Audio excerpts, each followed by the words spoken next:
আর এটা হচ্ছে সেই বাঁশের ব্রিজ। দেখেন ওই পাশে হচ্ছে মানিকগঞ্জ জেলা, আর এই পাশে হচ্ছে ঢাকা জেলা। আসসালামু আলাইকুম, আশা করি সবাই ভালো আছেন। আমি এই মুহূর্তে দাঁড়িয়ে আছি আটি মাইঠান খেলার মাঠে, আর ওই পাশে হচ্ছে রাস্তা, আর এটা হচ্ছে মাঠ। আর ঠিক মাঠের সাথেই হচ্ছে এই পাশে একটা বাঁশের ব্রিজ আছে। তো আমি সেই বাঁশের ব্রিজেই যাচ্ছি আপনাদেরকে একটু দেখানোর জন্য, এবং আমি নিজেও দেখতে। তো এই যে সামনে হচ্ছে বাঁশের ব্রিজ, আর এখানে পাট নেওয়া হচ্ছে, মানে পাট পানির ভিতরে ঢেকে রাখার পরে এই যে এখানে তারপরে হচ্ছে পাট, এবং এটা হচ্ছে পাট, আর এই পাশে হচ্ছে খড়ি বলে আমাদের আঞ্চলিক ভাষায়। আর এটা হচ্ছে সেই বাঁশের ব্রিজ। দেখেন এটা হচ্ছে বাঁশের ব্রিজ। ওই পাশে হচ্ছে মানিকগঞ্জ জেলা, আর এই পাশে হচ্ছে ঢাকা জেলা। আর এই দেখেন এ পাশে অনেক কচুরিপানা আছে, এখানে পাটের কাজ করতেছে।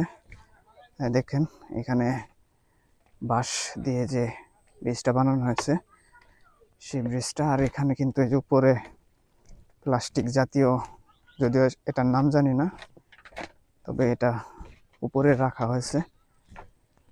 আর এই পাশে সড়ক মনে হয় কাঁচা সড়ক। এ পাশে অনেক ফসলি জমি আছে, অর্থাৎ দুই পাশেই সব দিকে হচ্ছে ফসলি জমি। এখানে দেখতে পাচ্ছি পেঁপে ক্ষেত, এই পাশেও আছে ফসলি জমি। আর দেখেন এটা হচ্ছে সেই ব্রিজ,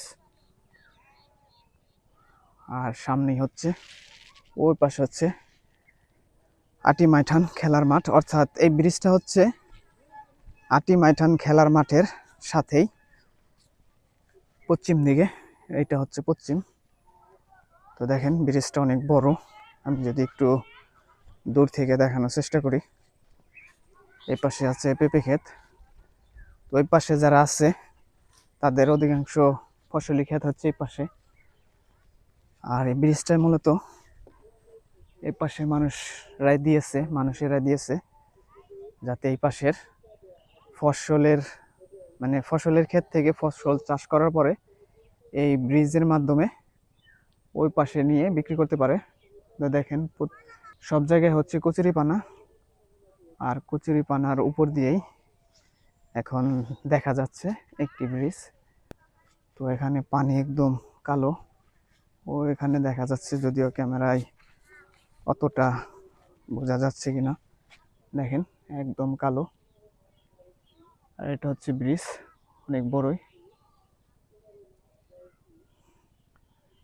তো এই ব্রিজটা কেমন লাগলো সবাই কমেন্ট করে জানাবেন, এবং ভিডিওটি শেয়ার করতে ভুলবেন না। সবাই ভালো থাকবেন, সুস্থ থাকবেন।